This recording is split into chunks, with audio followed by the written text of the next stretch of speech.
ছেলেটার মুখটা যে পাল্টে গেছে, ওর আগের কথা কিছু মনে নেই। কই, এসব কথা ডক্টর মুখার্জি তো আমাকে কিচ্ছু বলেননি। কে এই ছেলেটি? ওই কি আমার রাজা হতে পারে? ছেলেটিকে দেখে আমার অপরিচিত মনে হচ্ছে, কিন্তু ওর চোখ, মুখ, কথা বলার ভঙ্গি এসব দেখে মনে হচ্ছে আমার অনেক দিনের চেনা। না না না, ওকে ওকে এভাবে দেখলে হবে না। আরো কাছ থেকে ওকে দেখতে হবে, খুব ভালো করে অবজার্ভ করতে হবে। আমাকে তুমি সবকিছু বলতে পারো খুলে। আমি সত্যি তোমাকে সাহায্য করতে চাই পয়মন্তী। আমার ছেলেটিকে আরো কাছ থেকে দেখতে হবে, কিন্তু তার জন্য তো এই বাড়ির সঙ্গে যোগাযোগ রাখতে হবে।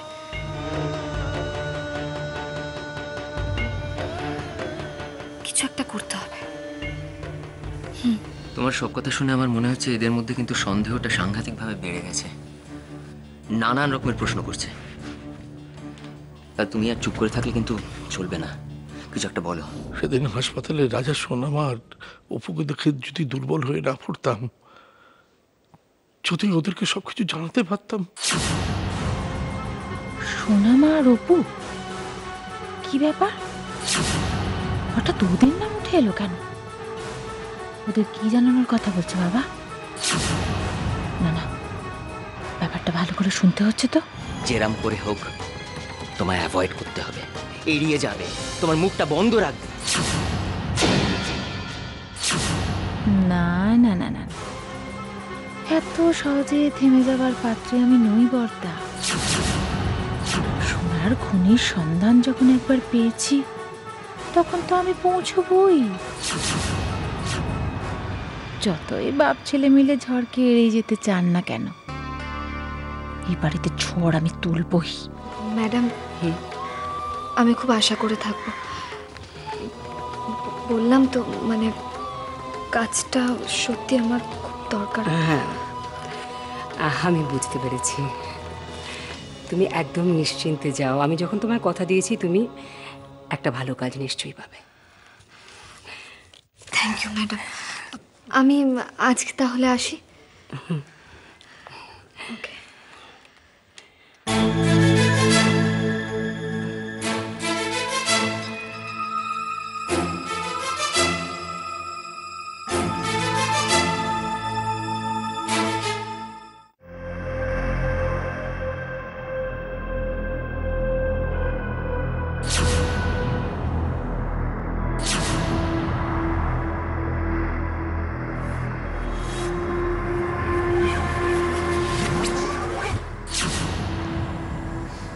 না, ওকে আমি চিনি না। আমি তো এই ভদ্রমহিলাকে চিনি না। বারবার ওনার মুখটা আমার কেন সামনে আসছে? কেন ওনার মুখটা বারবার আমার ডিস্টার্ব করছে? কেন কেন?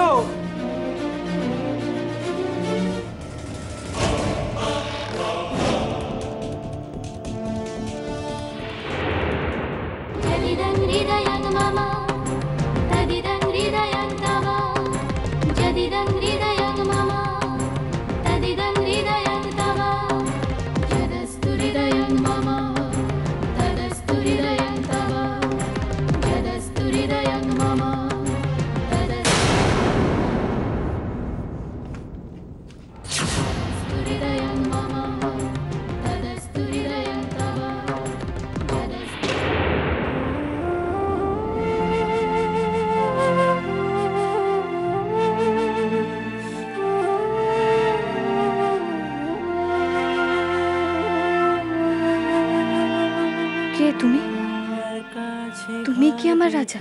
তাহলে পৃথিবী ওলট পালট হয়ে গেলেও আমি তোমায় খুঁজে বার করব। আমাদের কেউ আলাদা করে দিতে পারবে না। যেভাবেই হোক, যে করেই হোক, আমি এ বাড়িতে আবার আসবো, বারবার আসবো।